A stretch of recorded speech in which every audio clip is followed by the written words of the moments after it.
Telkomsel merupakan operator telekomunikasi terbaik di Indonesia. 55% masyarakat di Indonesia adalah pelanggan Telkomsel. 80% diantaranya merupakan pelanggan Kartu As. Kartu As kini telah hadir di beberapa negara Asia.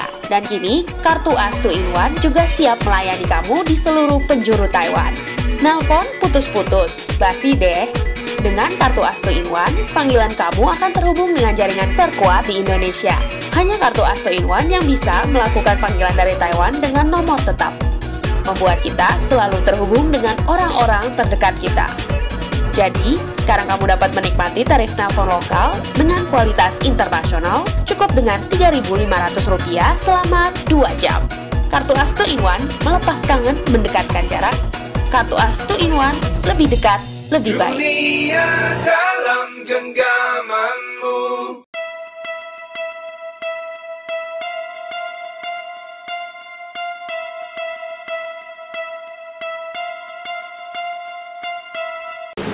Assalamualaikum warahmatullahi wabarakatuh.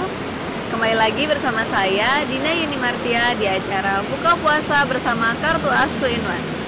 Pada kesempatan kali ini kami kembali menghadirkan Ustazah Astri Dwijayanti. Beliau merupakan mahasiswi doktoral di Universitas Nasional of Tainan. Selain itu, aktivitas beliau sekarang juga merupakan research assistant di universitas tersebut. Assalamualaikum Ustazah. Waalaikumsalam warahmatullahi wabarakatuh, Mbak Dina. Bagaimana kabarnya hari ini? Baik, alhamdulillah. Mbak Dina gimana kabarnya? Alhamdulillah baik. Pada kesempatan kali ini tema apa nih Ustazah yang akan dibagikan untuk teman-teman Intais? Ya, insya Allah kita akan bahas tentang husnul khuluq atau akhlak yang baik. Akhlak yang baik, menarik sekali ya Ustazah. Iya. Baik, kalau begitu bisa silahkan untuk dimulai. Kira-kira mau didefinisikan dulu nih akhlak yang baik itu yang seperti apa, kemudian mungkin bisa dikasih contohnya akhlak yang baik itu yang seperti apa. Ya. Assalamualaikum pemirsa Intai, selamat berjumpa kembali di acara kita. Ya, Bismillahirrahmanirrahim. Innal hamdalillahi nahmaduhu wa nasta'inuhu wa nastaghfiruhu wa na'udzu billahi min syururi anfusina wa min sayyiati a'malina may yahdihillahu fala mudhillalah wa may yudhlilhu fala hadiyalah. Asyhadu an la ilaha illallah wa asyhadu anna Muhammadan abduhu wa rasuluhu la nabiyya ba'da amma ba'du.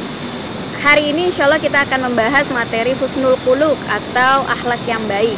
Mengenai definisi akhlak yang baik itu adalah mengerahkan kebaikan dan mencegah bahaya. Nah, perkara akhlak yang baik ini jangan sampai kita remehkan, karena hati sekeras batu para kafir Quraisy pun ternyata bisa luluh karena akhlak yang baik seorang Rasulullah Shallallahu Alaihi Wasallam. Nah, karena Islam sesungguhnya bukan hanya sekedar tujuan, tapi juga merupakan proses. Dan ketika kita memiliki cita-cita untuk menegakkan Islam, maka tidak ada cara yang lain untuk mencapainya kecuali dengan akhlak yang baik atau mulia. Seperti yang terkandung dalam salah satu surat di dalam Al-Quran, yaitu surat Al-Anfal ayat 47 yang berbunyi, wala takunu kalladzina kharaju min diyarihim bataraw wa ria'an nasi wa yasudduna an sabilillah wallahu bima ya'maluna muhit. Dan janganlah kalian seperti orang-orang yang ketika keluar dari rumah-rumah mereka dengan congkak dan ingin dilihat oleh manusia dan menghalangi orang lain dari jalan Allah. Nah, tadi mengenai definisinya dan urgensi akhlak yang baik atau husnul khuluq. Kemudian seperti apa contoh yang baik? Seperti apakah contohnya? Nah, kita bisa melihat kehidupan Rasulullah. Beliau adalah salah satu manusia yang terbaik yang pernah Allah ciptakan di muka bumi ini, yang memiliki akhlak yang sangat mulia. Dan dengan sepantasnya lah kita seorang muslim mengikuti beliau dan mengikuti apa-apa yang telah beliau lakukan, termasuk bagaimana memiliki akhlak yang baik. Nah, seperti kita ketahui di zaman Rasulullah ketika awal-awal berdakwah, banyak sekali yang membangkang terhadap Rasulullah, banyak sekali yang tidak menerima masuknya agama Islam di antara mereka. Bahkan mereka tidak hanya membangkang tapi juga memerangi Rasulullah Shallallahu Alaihi Wasallam. Namun pada akhirnya mereka tidak kuasa menampik kebenaran apa yang dibawa oleh Rasulullah Shallallahu Alaihi Wasallam. Apa sebabnya? Karena ternyata keindahan akhlak Rasulullah lah yang pada akhirnya membungkam segala hujah mereka. Karena pada saat itu Rasulullah seringkali dikatakan orang gila. Ini ajaran apa ini yang dibawa oleh Muhammad, kata mereka. Ajaran masa cuma satu Tuhannya gitu. Padahal pada saat itu mereka mempercayai banyak sekali Tuhan. Mereka mempercayai berhala-berhala yang jumlahnya banyak. Sedangkan agama yang dibawa oleh Rasulullah itu hanya mempercayai satu Tuhan, yaitu Allah Subhanahu wa Ta'ala. Namun semua hujah itu hilang hanya karena akhlak mulianya Rasulullah Sallallahu Alaihi Wasallam. Semangat menegakkan kebenaran atau syariat Islam itu adalah alasan kenapa pada akhirnya kita harus menggunakan akhlak yang sebaik mungkin. Karena semangat itu memang pada akhirnya meningkatkan kita untuk selalu memperbaiki akhlak kita. Jangan sampai ketika kita mencoba untuk mengenalkan Islam kepada orang lain, mengenalkan kebenaran pada orang lain itu dengan kekerasan, dengan pemaksaan, dengan caci maki atau segala macamnya. Pada akhirnya kebenaran itu akan sangat sulit sekali masuk kepada orang-orang yang kita dakwahi. Nah, dalam surat Thaha ayat 43-44 Allah berfirman, "Pergilah kamu berdua kepada Fir'aun, sesungguhnya dia telah melampaui batas. Maka berbicaralah kamu berdua kepadanya dengan kata-kata yang lemah lembut. Kemudian ia ingat atau takut kepada Allah." Nah, ini surat Thaha ini diperuntukkan untuk Nabi Musa yang pada saat itu mendakwahi Fir'aun. Kalau kita ketahui, Fir'aun adalah seorang raja ya yang sangat sombong, yang bahkan dia mengakui bahwa dirinya adalah Tuhan. Nah, namun pada saat itu Allah berfirman kepada Nabi Musa, datangilah Fir'aun dengan cara yang lemah lembut. Ternyata di sini Allah juga menekankan bahwa pada saat memberikan dakwah kepada orang lain atau memberikan suatu nasihat kepada orang lain itu dengan cara yang baik, dengan cara yang lemah lembut. Nah, kemudian itu pun Allah pun berfirman kepada Rasulullah SAW pada surat As-Fussilat ayat 33 ayat 34, "Siapakah yang lebih baik perkataannya daripada orang yang menyeru kepada Allah mengerjakan amal soleh dan berkata, sesungguhnya aku termasuk orang-orang yang berserah diri, dan tidaklah sama antara kebaikan dengan keburukan. Maka tolaklah keburukan itu dengan cara yang baik. Maka tiba-tiba orang yang diantara kamu itu dia ada permusuhan menjadi seolah-olah menjadi teman yang setia." Nah, jadi Rasulullah pun disuruh ketika berdakwah, ketika memberikan sesuatu nasihat kepada orang lain, maka dengan cara yang baik. Jadi seperti itu Mbak Dina, definisi dan contohnya bagaimana akhlak yang baik. Baik, lantas bagaimana Ustazah untuk langkah-langkah untuk menuju akhlak yang baik tersebut? Oke Mbak Dina, jadi kalau untuk menuju akhlak yang mulia ada dua langkahnya. Yang pertama adalah untuk membersihkan diri dari segala akhlak yang buruk atau kita sebut takliyah. Kemudian yang kedua adalah menghiasi diri dengan akhlak yang baik atau tahliyah. Kita akan membahasnya satu persatu dari takliyah atau membersihkan diri dari segala akhlak yang buruk. Dalam konteks perjuangan menghadapi tantangan, Allah menyebutkan sifat buruk secara khusus. Ada dua. Yang pertama adalah sifat congkak atau al-batar, dan kemudian yang kedua adalah sifat ria atau beramal untuk dilihat oleh manusia. Nah, dua penyakit inilah yang ternyata memang paling sering terjadi pada diri manusia, dan bisa dikatakan ini adalah akhlak buruk yang memang harus dijauhkan dari diri manusia. Yang pertama adalah al-batar atau kesombongan. Kesombongan ini sungguhnya akan melemahkan posisi seorang muslim dalam menghadapi segala tantangan yang ia hadapi. baik yang mungkin muncul karena sebab kelebihan ilmu, wawasan, atau mungkin informasi. Nah, pada surat At-Taubah ayat 25-26 Allah berfirman, sungguh Allah telah menolong kalian di banyak tempat, dan pada hari perang Hunain, saat jumlah kalian yang banyak membuat kalian bangga, tapi ternyata tidak berguna sama sekali bagi kalian jumlah tersebut, dan bumi kalian rasakan menjadi sempit, padahal ia luas. Kemudian kalian berpaling dengan membangkang. Kemudian Allah menurunkan ketentramannya atas Rasulnya dan atas orang-orang yang beriman, dan menurunkan bala tentara yang kalian tidak dapat melihatnya, dan menyiksa orang-orang kafir. Dan itulah balasan bagi orang-orang yang kafir. Jadi memang bahkan ya zaman Rasul pun sempat ada terbersit di hati para pasukan muslimin atas kebanggaan atas jumlah pasukan mereka pada saat berperang di perang Hunain. Jadi ternyata tidak ada yang patut atau pantas kita sombongkan di muka bumi ini. Bahkan mungkin ya kekayaan kita atau mungkin ilmu kita gitu kan. Kita yang saat ini berada di sini, saya sebagai pemberi materi atau Mbak Dina sebagai moderator, bukan berarti kita merasa lebih dibandingkan orang-orang yang melihat kita, yaitu mungkin mahasiswa ataupun para TKI atau BMI ya. Bisa jadi ya ini adalah hanya sarana gitu kan untuk kita mengaplikasikan ilmu kita. Belum tentu kita lebih baik dari mereka. Jadi tidak ada yang patut kita sombongkan di antara ilmu-ilmu yang kita miliki. Yang kedua, tadi ketika kita membahas tentang sombong, al-batar, kita membahas yang kedua yaitu riya, yaitu melakukan amal kebaikan itu hanya ingin dilihat oleh orang lain.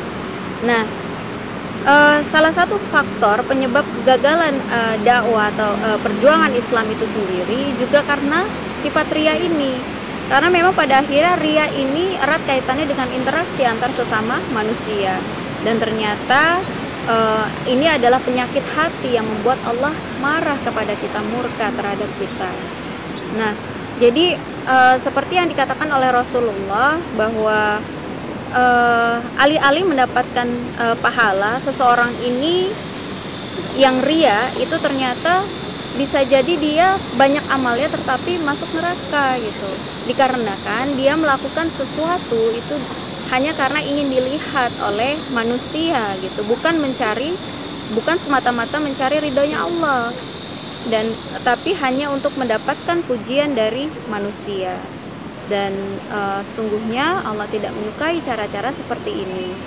Nah, kalau misalnya kita berpikir apa yang kita lakukan saja kita semata-mata ingin mencari perhatian manusia, bagaimana Allah mau nolong kita gitu kan? Secara sederhananya kita berpikir seperti itu. Nah, yang kedua selanjutnya adalah bagaimana tahap kita untuk memiliki akhlak yang baik adalah menghiasi diri kita dengan akhlak yang terpuji. Bagaimana caranya? Ada beberapa cara ya. Yang pertama adalah berinfak, ya. Kemudian menahan marah dan memaafkan kesalahan orang lain meskipun kita mampu membalasnya. Mengenai infak ini sendiri, nah ini kan Masya Allah ya, bulan Ramadan ya, bulan dimana Allah lipat gandakan segala amal perbuatan kita. Jadi mungkin kita punya target-target tertentu nih Mbak Dina untuk berinfak dalam bulan Ramadan ini. Karena itu kita sediakan amal-amal terbaik kita, uang kita sisihkan sebagian untuk berinfak. Kemudian menahan marah, ini juga salah satu cara tahap untuk memiliki akhlak terpuji atau akhlak yang baik. Karena memang tidak mudah ya untuk menahan marah, terlebih pada saat marah gitu kan. Ketika misalnya kita katakanlah mbak-mbak di mbak-mbak TKI gitu ya, lagi jaga amah akong gitu ya di saat bulan puasa ini, di saat lagi capek-capeknya siang bolong gitu ya, apalagi sekarang adalah musim panas ya. Terus kemudian amah dan akongnya itu nggak mau gitu, dikasih makan nggak mau gitu kan, disuruh minum obat nggak mau gitu kan. Kadang mungkin terbersit, aduh pengen marah gitu kan. Tapi sungguhnya ya kita harus bersabar dan menahan kemarahan kita, sehingga ini mengantarkan kita untuk memiliki akhlak yang baik. Nah kemudian tadi memaafkan kesalahan orang lain. Nah, ini ini terkait dengan interaksi sama manusia ya. Ketika seseorang itu misalnya bersahabat gitu ya, kemudian salah satunya marah atau pada akhirnya mereka konflik. Nah, bagi orang-orang yang menyadari bahwa ternyata memaafkan itu baik ya, ternyata memaafkan itu melapangkan hati gitu kan. Nah, ini adalah salah satu cara untuk kita menuju pada akhlak yang baik. Nah, kemudian yang kedua adalah menyuruh kepada yang ma'ruf dan berpaling dari orang jahil. Menyuruh kepada yang ma'ruf. Nah, ini acara kita ini juga yang disponsori oleh Kartu As ya. Ini juga sangat baik sekali karena kan di sini saya sharing tentang materi-materi yang berkaitan dengan Islam gitu kan, yang menyuruh pada kebaikan gitu kan. Nah, yang berharapnya insya Allah mudah-mudahan mbak-mbak dan mas-mas TKI di sana maupun teman-teman mahasiswa gitu ya, bisa tidak hanya mengamalkan apa yang kita sharing hari ini, tapi juga siapa tahu suatu saat bisa disampaikan kepada orang lain. Jadi menyuruh kepada yang ma'ruf, kemudian berpaling dari orang jahil, berpaling dari orang-orang yang bodoh atau orang-orang yang melakukan atau menghabiskan waktunya untuk hal-hal yang tidak bermanfaat. Nah, lebih baik kita jauhkan. Seperti contohnya katakanlah misalnya ketika bulan Ramadan ini gitu ya, karena kita memang posisinya di Taiwan, di mana Ramadan itu tidak begitu terasa ya. Jadi mungkin ada beberapa yang tidak berpuasa gitu kan. Nah, untuk menguatkan diri kita sendiri ya, kita jauhi orang-orang yang seperti itu gitu kan. Lebih baik kita mendekat dengan orang-orang yang memang pada akhirnya membawakan kita kepada kebaikan. Kemudian yang ketiga adalah bersikap sabar. Nah, ini dalam surat Asyura ayat 43 Allah berfirman, tetapi orang yang bersabar dan memaafkan sesungguhnya perbuatan yang demikian itu termasuk hal-hal yang diutamakan. Nah, ini memang Allah pun meminta kita untuk bersabar gitu. Karena memang ada yang mengatakan bahwa ya saya sabar, tapi kok sabar itu ada batasnya. Itu keliru karena sungguhnya sabar itu tidak ada batasnya. Berarti kalau ada batasnya sudah tidak sabar lagi gitu. Yang selanjutnya adalah yang keempat, yaitu sopan santun dan telaten. Nah, ternyata ini penting juga Mbak Dina. Sopan santun dimanapun kita berada, kita mencoba untuk sopan ya terhadap siapapun, mau itu sesama muslim ataupun beda agama dengan kita. Kayak misalnya di sini mungkin Mbak Dina dengan teman-teman Taiwannya atau profesor atau mbak-mbak mas TKI semua dengan lopannya gitu kan, dengan orang-orang memang berbeda agama dengan kita tetap harus sopan. Karena disitulah pada akhirnya cara kita untuk memperlihatkan kepada mereka, ini loh Islam tuh lemah lembut loh, Islam tuh friendly loh, Islam tuh ramah loh, Islam tuh orang-orangnya seperti saya loh, misalnya yang punya akhlak yang baik loh, seperti itu. Jadi dengan sikap santun, lemah lembut, inilah pada akhirnya tercermin kebaikan dalam diri kita dan Islam itu sendiri. Karena sesungguhnya kita adalah marketer atau pemasar dari agama kita sendiri gitu. Orang melihat Islam ya dari kitanya. Jangan sampai pada akhirnya orang memandang Islam itu jelek karena sikap kita yang jelek. Jadi bersikap sopan santun dengan siapapun itu sangat disarankan ya, dan merupakan salah satu tahap untuk memiliki sikap atau akhlak yang baik. Dan yang terakhir adalah sikap untuk mempermudah dan tidak mempersulit. Nah, ini Abu Hurairah radhiyallahu anhu meriwayatkan suatu saat seorang Arab Badui itu kencing di masjid dan orang-orang atau sahabatnya Rasulullah itu bangkit untuk menghentikannya. Kemudian Nabi Sallallahu Alaihi Wasallam bersabda, biarkan dia dan siramlah seember air pada kencingnya atau seember besar air. Karena kalian diutus untuk mempermudah dan tidak diutus untuk mempersulit. Jadi apa yang dilakukan Rasulullah ini adalah contoh yang luar biasa gitu. Rasulullah ingin menunjukkan kepada sahabat, pertama jangan sampai marah gitu. karena memang bisa jadi orang Badui itu tidak tahu. Dan ini juga merupakan kelebihan akhlaknya Rasulullah, ingin menunjukkan juga kepada orang-orang yang belum masuk Islam, menunjukkan bahwa Islam itu tidak keras kok gitu. Ya kita permudah dulu di awal, jangan sampai dipersulit, jangan sampai karena kencing di masjid kemudian kita marah-marah gitu kan, kemudian kita usir, pada akhirnya image apa yang terbersit dalam diri mereka terhadap kita sebagai orang muslim. Jadi subhanallah ya, itulah salah satu beberapa tahap dari tahliyah. Ada satu lagi, yaitu berbuat ihsan dalam segala hal. Jadi ihsan itu apa? Ihsan itu adalah ketika kita beramal seolah-olah Allah itu melihat apa yang kita lakukan. Dan ihsan itu juga adalah mencurahkan kebaikan dan menahan diri untuk tidak mengganggu orang lain. Dan dalam salah satu hadis yang direwayatkan oleh Anas radhiyallahu anhu, Rasulullah sallallahu alaihi wasallam bersabda, "Aku tidak pernah memegang kain sutra maupun brokat yang lebih halus daripada telapak tangan Rasulullah sallallahu alaihi wasallam, dan aku tidak pernah mencium bau yang lebih harum dari bau Rasulullah sallallahu alaihi wasallam. Aku telah melayani Rasulullah selama 10 tahun. Beliau tidak pernah berkata uff kepadaku dan tidak pernah mengatakan terhadap sesuatu yang aku kerjakan, mengapa kamu lakukan itu?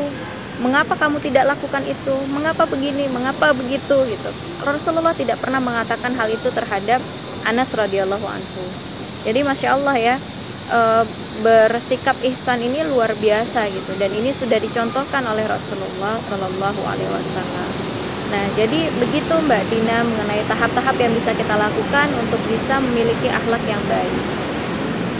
Senang sekali ya Ustazah kalau kita bisa mengamalkan akhlak yang baik tersebut. Kemudian apa saja sih Ustazah keutamaan dari akhlak yang baik tersebut? Ya, ada banyak sekali ya keutamaan ketika kita memiliki akhlak yang baik. Yang pertama, yang pasti hubungan kita dengan sesama manusia itu akan sangat harmonis ya. Karena ketika kita saling memberikan saling menghormati, saling punya sopan santun gitu kan, saling ingin mendahulukan, ketika misalnya punya masalah nggak marah gitu kan, dan bisa saling memaafkan, itu kan pasti timbul interaksi yang sangat harmonis di antara mungkin sesama muslim atau mungkin muslim dengan penganut agama yang lain. Nah, kemudian keuntungan yang lain adalah masuk ke dalam surga, masya Allah ya. Nah, ini bukan isapan jempol gitu ya, karena ini sudah memang hadis sahih yang diriwayatkan oleh Abu Hurairah. Rasulullah SAW bersabda, ketika ia ditanya tentang kebanyakan hal termasuk orang yang masuk ke dalam surga, beliau menjawab, sungguhnya orang-orang yang masuk ke dalam surga adalah orang-orang yang bertakwa kepada Allah dan husnul qulub, yang memiliki akhlak yang baik. Nah, kemudian beliau ditanya kembali tentang orang-orang yang masuk ke dalam neraka adalah orang-orang yang tidak bisa menjaga mulut dan kemaluannya, masya Allah ya. Jadi tadi ya ada dua ya, interaksi yang harmonis antar sesama manusia, kemudian masuk ke dalam surga. Apalagi keutamannya yaitu pahala yang besar. Hadis ini dirawayatkan oleh Aisyah radhiyallahu anhu. Aisyah berkata, Rasulullah SAW bersabda, sesungguhnya orang mukmin dengan kebaikan akhlaknya dapat mencapai derajat orang yang puasa dan qiyamul lail, masya Allah. Kalau kita sekarang rasakan puasa di bulan Ramadan itu, masya Allah ya, kita harus menahan haus, menahan lapar dari terbit fajar sampai terbenam matahari, itu kan bukan hal yang mudah gitu kan, kita lakukan selama beberapa jam gitu ya. Dan ternyata itu disamakan pahalanya dengan orang-orang yang berakhlak mulia. Contohnya tadi kan kita banyak ya tahap-tahap yang seperti berinfak, kemudian tadi juga menahan marah kita, kemudian sopan santun terhadap orang lain. Ternyata itu pahalanya sama dengan orang-orang yang berpuasa. Bahkan juga orang-orang yang qiyamul lail. Qiyamul lail itu kan kita lakukan di sepertiga malam, kemudian ada yang melakukan 2 rakaat, kemudian 4 rakaat, 8 rakaat, dan itu tidak mudah. Ada yang orang yang kebablasan tidur sampai subuh gitu, tidak sempat qiyamul lail, dan itu hal yang sulit lah kalau dikatakan. Dan ternyata pahalanya itu disamakan dengan pahala orang yang berakhlak baik gitu, Masya Allah. Dan yang terakhir adalah ia akan diberikan tempat atau posisi terbaik di hari akhir. Dan ternyata jadi dari Jabir radhiyallahu anhu diriwayatkan Rasulullah SAW bersabda bahwa orang-orang yang memiliki akhlak yang baik akan ditempatkan atau posisinya itu akan dekat dengan Rasulullah di hari akhir. Masya Allah ya. Istilahnya adalah kita itu selalu mengharapkan ridhonya Allah, dan kita juga selalu mengharapkan bahwa Allah itu akan ridho, kita dapat syafaat dari Rasulullah gitu. Nah, kalau sampai kita duduk di sebelahnya Rasulullah, ya mudah-mudahan sudah dapat syafaatnya gitu. Dan orang-orang yang mendapat syafaat dari Rasulullah ini adalah salah satu bukti syarat gitu ya untuk bisa masuk ke dalam surganya Allah. Amin, insya Allah seperti itu, Mbak Dina. Jadi Masya Allah sekali ya Ustazah, kalau kita udah mengetahui apa itu akhlak yang baik dengan bercermin pada akhlak Rasulullah SAW, kemudian kita mengetahui langkah menuju akhlak yang baik, yaitu dengan tahliyah dan tahliyah, yaitu membersihkan diri dari akhlak yang buruk, kemudian berusaha menghiasi diri dengan akhlak yang baik, dengan memperbanyak senyum, beramah tamah dengan orang lain. Itu seperti mencerminkan bahwa kita seorang muslim itu begini loh, muslim itu yang baik, yang sopan, yang ramah, bahkan ketika kita menasihati orang pun dengan tata cara yang baik, bukan hanya dengan sesama muslim ya, bahkan dengan, apalagi kita di Taiwan setiap hari berinteraksi dengan orang yang dari agama lain, bahkan culture-nya juga berbeda, jadi mereka juga tahu, oh jadi Islam tuh seperti itu gitu. Mereka yang sama sekali tidak mengerti Islam jadi mengerti bahwa Islam itu tidak seperti yang ada di televisi pada umumnya, yang mungkin mereka melihat hanya dengan sekilas gitu. Sangat sekali ya Ustazah. Jadi terima kasih Ustazah Astrid Jayanti yang berkenan berbagi ilmunya, berbagi wawasannya dengan kita semua, dengan hari ini dengan tema akhlak yang mulia. Menarik sekali ya Ustazah. Semoga ilmu yang disampaikan bisa bermanfaat, bisa menambah wawasan kita, dan bisa memotivasi kita semua untuk meningkatkan akhlak kita menjadi akhlak yang lebih baik dan lebih baik lagi. Terima kasih Ustazah. Sama-sama Mbak Dina. Sekian dulu perjumpaan kita di acara Buka Puasa bersama Kartu As 2-in-1. Jangan lupa subscribe YouTube Intai Channel untuk mengetahui informasi terbaru dari kami. Sampai jumpa lagi di pertemuan selanjutnya. Wassalamualaikum warahmatullahi wabarakatuh.